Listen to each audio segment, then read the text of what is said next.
Hey there, folks. I'm Joshua Orro, the Mustang Prince, and welcome to Mustang Prince Orro Reports.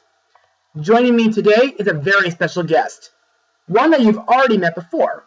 So please help me in welcoming back fellow blogger and YouTube pooper Daniel Guzman.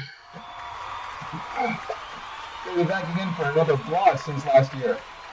Now, if you folks recall, the last time Daniel and I collaborated, we took a look at American Tail of Philo Goes West, and we still stand by for what we said in that blog, that it's one of the most decent animated sequels around during the 90s. All that was fun. We're going to look at something different. And today's subject is another film from the 90s, but one that Don Bluth was actually involved with. And, of course, it was one that was heavily panned. But what are our thoughts on it? Well, let's get started and find out. So, released on April 3rd, 1992, the movie is Rock-A-Doodle. So, let's get started. Edmund is a boy whose favorite story is about Chanticleer, a rooster whose singing makes the sun rise every morning, until the Grand Duke of Owls, whose kind, despises the bright sun, makes him look like a fraud. With Chanticleer driven from the farm, the Owls put it under a spell of perpetual darkness and rain. As Edmund's own farm floods, he calls to Chanticleer only to summon the Duke himself, who transforms him into a kitten to devour him. But rescued by Chanticleer's former friends, Patu, the hound, Snipes the magpie, and Peepers the mouse. They go on an adventure to the city, where the rooster had gone and became a great singing rock star. So, what did we think of it? Well, to be honest, despite its flaws, and because I grew up with this movie during my childhood, I enjoy it. I mean, no matter what any other critic says. Well, as for me, my cousin had this movie when he and I were kids, and I really liked watching it. I still do to this day. But before we get ahead of ourselves, let's move on to Mustang notes. Plans for an animated version of the Chanticleer tale dated as far back as the early days of the Walt Disney Studios, where several of its artists were interested in combining elements of the story with those about the anthropomorphic fox named Reynard. Though character designs by Mark Davis survived, Walt Disney personally rejected the pitch, and the film was never put into production or animation tests. In the late 1980s, as a response to the success of the film Who Framed Roger Rabbit, the proposal was revised by a former Disney animator, Don Bluth, who wanted to tell the rooster's story through live action and animation. Originally, the story's first and last scenes were to be shot in black and white, similar to 1939's The Wizard of Oz. The film's opening, which took place at a farm, had Edmund's mother reading the tale of Chanticleer to him. Victor French from Get Smart and Highway to Heaven was set to direct these scenes, but terminal lung cancer forced him out of production. Bluth, who had never done anything in this field, took over from this point. However, very little of this footage made it in the final cut. However, the live-action footage was filmed at MGM Studios in Hollywood, California. When the live-action footage was finished during the production, Goldcrest Films recruited Sullivan Bluth Studios to animate the rest of the movie. Animation took place in both Burbank, California, and Dublin, Ireland. Chanticleer's girlfriend, Goldie the Pheasant, was designed to have attributes similar to Roger Rabbit's girlfriend, Jessica Rabbit. In response to reaction from mothers during, test screening of her scenes, Goldcrest Films requested that Sullivan Bluth Studios reanimate the scenes by covering her chest with feathers as cell overlays, or simply painting her cleavage out. Rock-A-Doodle was originally going to be released by MGM, Path Communications Company, but studio partnership was facing financial difficulties, so Bluth rescheduled Rock-A-Doodle for a release on Christmas Day of 1991, and selected the Samuel Goldwyn Company as the film's distributor. However, that date was further moved to April 1992 to avoid competition with Walt Disney Feature Animation's Beauty and the Beast, and also to avoid competition with Universal Pictures and Emblem Entertainment's An American Tail, Five Goes West, in which, as mentioned before, Bluth himself was not involved with. Now, what are our thoughts on the animation? Well, to me, the animation is okay. I mean, it's not perfect when you compare it to the films Bluth made during the 80s. Sometimes it can be a bit cartoony. I'll agree that the animation may not be that great, but it still qualifies as being film-worthy. The live-action and animation sequences were filmed in two separate aspect ratios. The animation was shot in, open matte full screen negative, meaning that the top and bottom of the image were cropped to fit the theater screen. However, the live-action scenes, including all animated elements, were shot in hard-matted widescreen. When the film is viewed in full screen, all the animated sequences can be seen in full, but the live-action segments lose information on the sides. To avoid a potential PG rating, Bluth edited out the showing of the Duke's skunk pie. The animators had to replace Chanticleer's glass of wine with a transparent cup of soda in the kiss and coo sequence, and had to draw colored effects into the Grand Duke's breath to make him less scary for young audiences. Because of these changes, the crew had to work overtime to finish the film by Thanksgiving of 1990. And let's see, what are our thoughts on the story? Well, to me, it's a tad weird at times, and there are some parts that don't seem to make that much sense these days. Part of it may be cliched, but the idea of having to bring someone to their rightful place seems decent in the strange way possible. Now, here's where we come to the songs, and to be honest, the songs are kind of a mixed bag for us. The best songs in this film are Sun Do Shine, which is like a wonderful country song that you'd listen to on a bright sunny morning. Plus, this song gets a reprise at the end of the movie.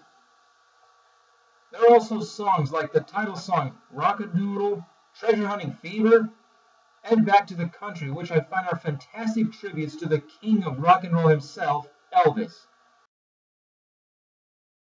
And plus, the stage sets are fitting with each song. There's also Come Back to You, which is a pretty good ballad song, and Kiss and Coo, which is a sweet love song. However, there are only 4 songs in this movie that are not really that great. For example, the Duke and his owls have 3 strange big-lipped alligator moments, and of course, Pinky's Bodyguards have a song that's pretty unnecessary. Anyway, now that we're done with Mustang notes, let's talk about the characters and their voice actors. Let's begin with Chanticleer, voiced by country singer Glenn Campbell. As mentioned earlier, all of his songs are the best in this film. He makes a great Elvis-style singer. He's also very cool, kind, and a friendly romantic rooster, and a talented singer as well. He cares deeply for his friends, even if the others believe that he was a fraud. Our main character, Edmund, is played by Toby Scott Ganger. Edmund was a little boy who turned into an animated kitten by the Grand Duke. Now, this kid can be a little bit of a fraidy cat, but he's very smart when using a flashlight to blow the Duke away, and he makes a great leader when taking the gang to the city to find Chanticleer. Next we have Edmund's best friend and narrator for the movie, Patu, voiced by the late Phil Harris. best known as Baloo from the Jungle Book, Thomas O'Malley from the Aristocats, and Little John from Robin Hood. And it's sad that this was his last film before he died. Anyway, Patou is a basset hound. He despises the Grand Duke and is dedicated to Edmund's cause to bring Chanticleer back home. He's brave and reasonable, but somewhat temperamental. His endeavor to find Chanticleer is hampered by the fact that he does not know how to tie his shoes, which he wears because of bunions. However, in the end, thanks to Edmund's help earlier, he finally figures out how to tie them right. Next up is Snipes the Magpie, voiced by Eddie Deezen, whose voice you may find familiar. That's right, it's Mando from Dexter's Laboratory. Now, this crazy bird has the personality of a city slicker. Normally argues with his girlfriend Peepers and hates garbage and dirt. When he and his friends are traveling through an aqueduct pipe, he has this fear of tight places, or claustrophobia. When they finally arrive in the city, he would rather see the sights and have excellent food like pie and lasagna. At one time, he ends up blowing their cover when his penguin costume uncovers him. But I wonder how and where he learned on how to use the car pedals. Next we come to a mouse named Peepers, voiced by funny girl Sandy Duncan. Best known for voicing Vixie in The Fox and the Hound, and Queen Uberta in The Swan Princess. I really like her. She's spunky, sarcastic, and very helpful. Sometimes she's constantly arguing with Snipes, and she tries to encourage Edmund not to be such a scaredy cat. But there's one thing that kind of baffles us. How the heck did Peepers manage to get to Pinky's chopper so quickly when the gang was about to fall off the water tower? Next we come to Chanticleer's love interest, Goldie Pheasant, voiced by Ellen Green, whom I talked about before in my Little Shop of Horrors blog. Goldie is a chorus girl who at first didn't like Chanticleer for stealing her spotlight. But thanks to her manager Pinky's orders, she falls in love with Chanticleer upon becoming more acquainted with him. Next up, we come to the main villain, the Grand Duke of Owls, voiced by Christopher Plummer.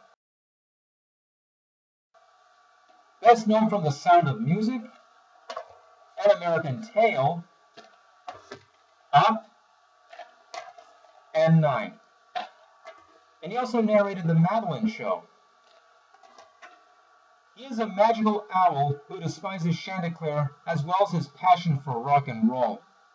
In the beginning of the film, he sends an unnamed rooster to pick a fight with Chanticleer. After he leaves the farm, the Duke uses a giant organ piano to conjure up a massive storm that floods the country. He even turns Edmund into a kitten and stalks some of the other animals and plans to eat them when the flashlight batteries die. Our secondary antagonist, Pinky, is voiced by Sorrel Brooke, who's best known for being Boss Hogg in the Dukes of Hazzard show. Much like Phil Harris, this was his last film role before his retirement and death in 1994. Pinky is a plump fox who favors golf, but favors nothing else more than money. Not only is he Chanticleer's manager, but he's also secretly working for the Grand Duke of Owls. His job is to ensure that Chanticleer never felt the compulsion to return home by convincing him that his friends hate him, making it easier to profit off of Chanticleer's singing skills. Now the last character we need to talk about is the Duke's dorky nephew, Hunch, voiced by Charles Nelson Riley, who voiced Killer in All Dogs Go to Heaven. Now in the words of Patu, this guy is more of a hoot than he's horrible. Now Hunch enjoys rhyming words with aggravation as well as humming The Rite of the Valkyries. He is bumbling and dim-witted, but don't be fooled, he's extremely aggressive. He carries an all-purpose Swiss Army knife in a lidless soda can strapped to his back and uses its various bladed objects, tools, and household objects as weapons. A small running gag in the movie was that whenever the Duke would breathe on him, his magic would transform Hunch into a randomly different creature. He also has a habit of calling the Duke Uncle Dookie, despite the fact that the Duke hates the nickname and has warned him against it several times. Oh, what's more, he can't even read correctly when he was reading a danger sign. And now, let's move on to our final words. Overall, Rock-A-Doodle is not a great film, but it's still fun to watch these days due to a lot of bad CGI films nowadays.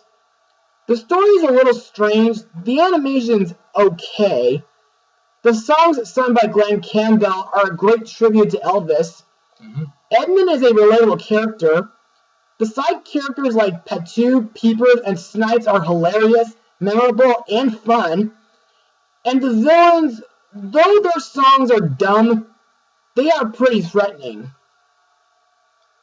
This movie can serve well as something to show to younger children who are too young for PG-rated films. It can also serve good for parents who have their own kids to watch with.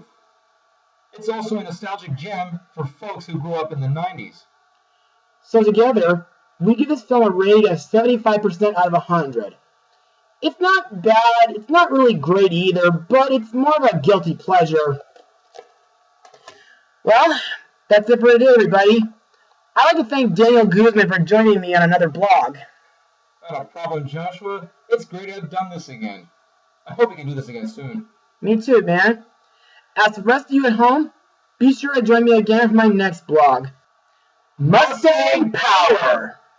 I wanna rock-a-doodle you. I wanna rock till the day is through. I wanna rock-a-doodle through the night. I wanna rock till the morning light. Well, it ain't right to rock alone. It takes two, I do believe. I wanna rock-a-doodle to you, like you rock-a-doodle to me. I wanna rock-a-doodle to you, like you rock-a-doodle to me. Yeah. Let me be your rooster that wakes you up at dawn.